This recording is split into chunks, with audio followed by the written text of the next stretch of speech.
What's up, party people? I'm back with another Goddess of Genesis strategy video. And in this video, I want to talk about where you want to spend your stamina. Like, it's a new day right now, so I'm going to actually do my free recharge of stamina. And then I'm going to do the 40 star coins or whatever it's called, recharges. So now I'm sitting at close to 450 stamina. By the way, if you're free to play, you don't want to do what I just did, because now you're not going to be earning stamina. But if you bought the Eternal Blessing, it will actually earn stamina for you even though you are currently capped, and it'll basically store it in a bank up to 300, and anytime you can collect on your bank, and then it just adds it to your total so that you're constantly full of stamina and you're not losing any stamina if you have this Eternal Blessing, which you do have to pay for. I believe it's a one-time fee of $15, but after that you have it for the rest of the time you're playing this game. So it's not a recurring fee, it's a one-time fee, and I say it's totally worth it if you're willing to spend any money on this game. If you're free to play, don't do that. But it's what I'm trying to get at is it's very simple to get a large stockpile of stamina in this game, and obviously stamina drives a lot of the economy. So where do you want to spend that stamina? And right now I'm level 34. It's only been, how long have I been playing this thing? I'm logging into the 7th day, so it's been a week, and I consider this maybe the mid-game by now. Like, early game is probably the first 30 levels. When you get to like levels 30 through 60, you're probably in the mid-game. And at this point, there are 3 places that you should consider spending stamina, and I'll tell you what order I prioritize them and why. So in any RPG, you're gonna want to focus on building up your character's equipment, right? Because that's one of the biggest ways that you become more powerful. If you look at the upgrades for equipment, at first you're gonna need these elven wings and dwarven bronze, and you need these materials to upgrade your equipment. And if you look, the best place to buy them is in the arcane shop, which is this tab here. This is the most efficient way to go, I think. You want to buy through the arcane shop, and if you look, the magic mithril, which is what I currently need, you need to clear elite 18.5 in the story, and for the planar alloy, you need elite 25.5. You need to clear those in the story missions. So the first priority, I think, should be you need to clear whatever level as stated in the arcane shop for the materials that you want to upgrade. So like, I no longer need elven wings and dwarven bronze because they're already unlocked. But if you look at, let's see, so like my tank, for example, she needs the magic mithril, and if you go to the arcane shop, I need to clear elite 18.5 in the story mode. So priority for me is actually going to be clearing up until 18.5. Right now I'm on Act 15, so I need to get to 18.5 so that I can buy the material to upgrade my equipment. That's one priority. The other thing I want to say is, in this adventure mode, you want to spend as little time in here as possible.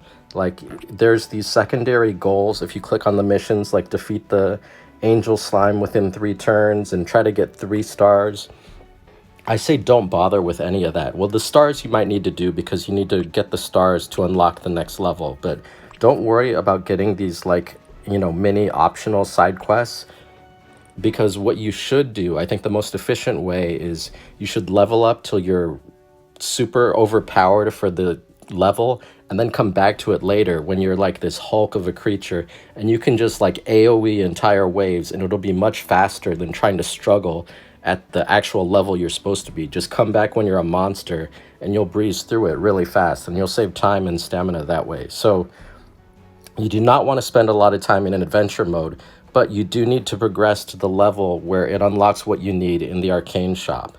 Another thing I'll say is, when you have the option to blitz previously completed missions in the adventure mode for these materials like the epic torches and the basic lamps.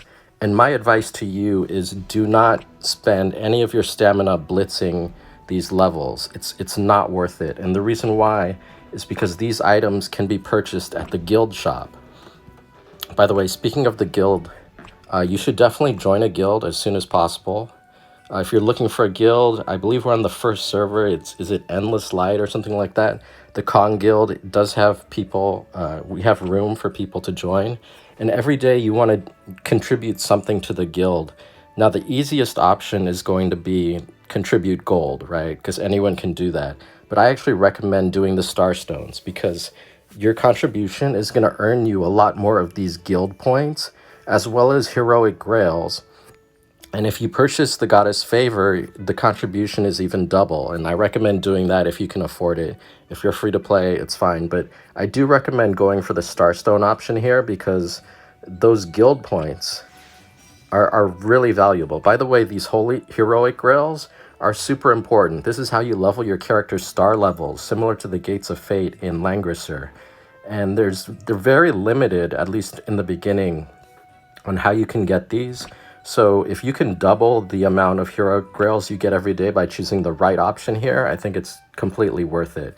Even though these star coins or whatever they're called are used for summoning, I think the overall benefit from getting the 800 contribution gold things in the shop, which you'll see here.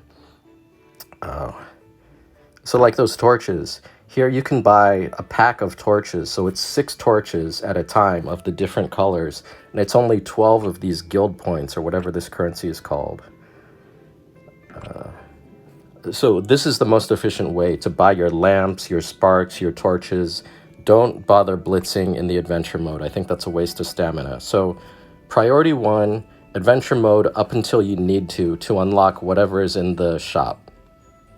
That's the first thing. Now the other 2 options you have for spending stamina are going to be your Astral Shore, which if you play Langrisser, this is kind of like the dragons, right? This is where you go, you complete the highest level you can, and you can unlock like gear as well as some materials every day. And my recommendation is in the early to mid game, spend as little time as you can in the Astral Shore here. Because I feel like in the beginning of this game, the equipment doesn't matter because you're not getting endgame equipment. Endgame equipment is going to be SSR equipment. And I believe the first time you can get SSR equipment is either here or here. It's hard to see under the... It looks like here. So what is that? Level 45? When you can clear level 45 in the Astral Shore, it looks like that's your first opportunity to get SSR equipment that will drop. And that's the end game equipment that you're looking for. So once you get to level 45 where you can beat this, then I would consider playing these stages over and over and try to get better equipment. But most likely, I'm not going to be sweeping this area until I'm like level 60 and I can complete that comfortably. So then what is the option where I recommend you spend your stamina? And I think it's the Grand Archives. These, if you play Langrisser, are essentially what you use to level up your... It's like the training grounds in Langrisser. In Langrisser, there's troops. Here, these are kind of like passives for your character. So you can boost their stats. You can give them special abilities like the... What do you call these? I forget what they're called. I'm going to go back and look. Is it perks? Yeah, perks. So you can choose which of these unique abilities you want to equip on your character, and you unlock them through this tree. But this tree also does a lot more. Like, if you look, this is the perk that I'm using on my assassin characters. This is how you increase your character's stats. So I feel like in the early game, you're going to spend time in this menu and filling out these trees eventually. Like there's these different tabs that you have to go through. And basically I've been farming these where I can basically, I filled out the first page with 1 day of farming at a time. So I'm going through these pretty quickly. But you do hit a roadblock. Like when you get to here, these items that you start needing for the upgrades, you need to clear a certain level. So like I need to clear level 40 and level 45 to get the items that I need now. And I'm only level 34. I think I should be able to clear level 40, maybe when I'm level 35 or 36.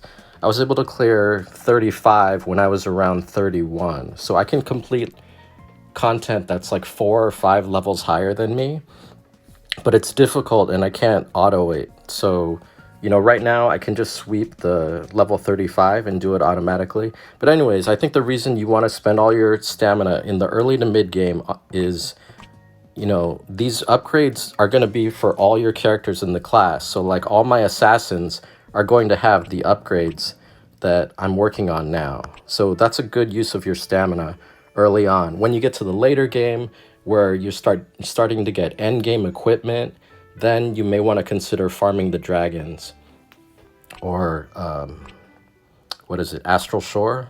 That's when you may want to consider doing that. But I say in the early game, you definitely want to focus your energy on Grand Archives. Now there are 6 different classes that you can farm, and my recommendation is in the early game when you're building your team, you want to have 1 DPS, 1 tank, and 1 healer. So focus on the Guardian, the Priest, and then whatever class your DPS is, whether it's Assassin, Mage, Warrior, Ranger. For me, it's Assassins. I'm working on my Priest tree because I have nothing else to do on that day. And then the next class I'm going to be working on is Guardians. So I'm getting those 3 classic archetypes of RPGs. You have your tank, your healer, and your DPS. I think those are the most important things to focus on. And I think that's it for this video. Let me know if you have any questions, or if you've been playing on the Chinese server and you think that I'm getting anything wrong, let me know. Okay, good luck, have fun, everybody.